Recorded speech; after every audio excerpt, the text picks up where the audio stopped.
back with our popular show that we have on the air for you. We missed you. Yeah, we've been thinking about you though, and we got some more tips for you on how to have a hot marriage. And now, before we start, we want to remind you that God wants you to have a good marriage. Yeah. And a good marriage is a hot one. Hot. So hot. Yeah. And we got some good questions.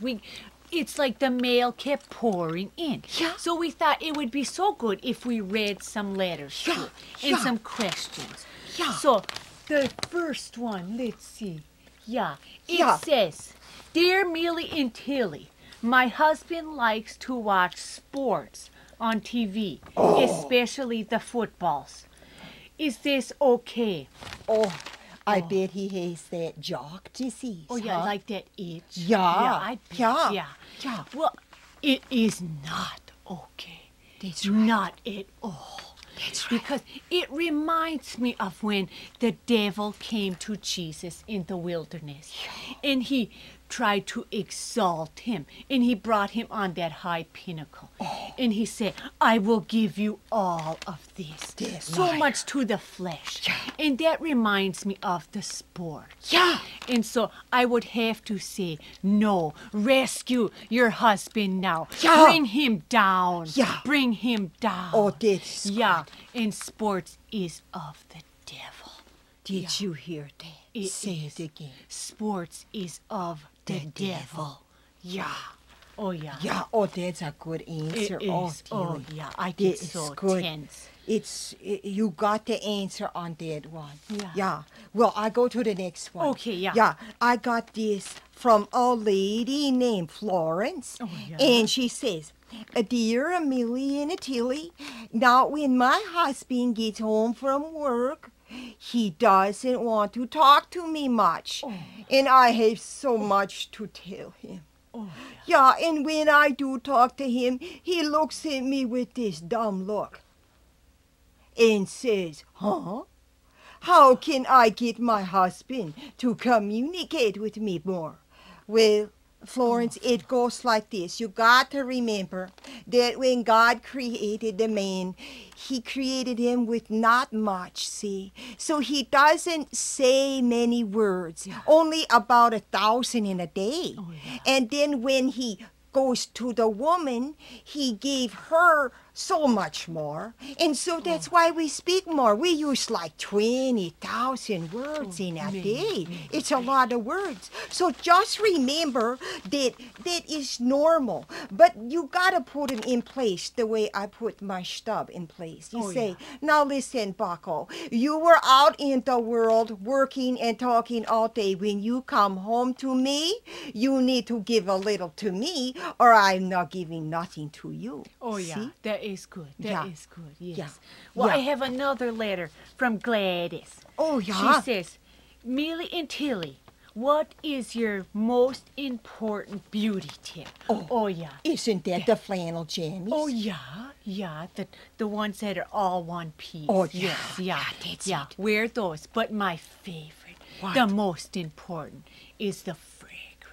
It draws them in. You know, I used to buy mine at that Marshall Fields. But it was so confusing. They had names like De La Rue, Rapture, Manafu. And it was like, what does a rapture smell like? So I go to the Senex and I buy the fresh fragrance. And it's so easy because it says like pine, musk, leather. My favorite, though, is a new car scent. And it's so accessible because it really is all about your ease. That is good. It is. Well, we have another one from a Ruby from Bismarck. And she says, Millie Tillie, what are your thoughts on sex? Oh no. We are not Dr. Ruth. That's right. So, see, to tell you the truth, I don't try to think of it too often. But I know what God says. He says sex is good. If I made it, then it's good and you can do it. But it has to be in a conjunctures of a marriage, see? You know, on TV you see him have sex here, have sex there. That is not love. No, that is just too much lust. And so I tell you, in the conjunctures of a marriage, sex is good. But you gotta remember one thing. Listen to this.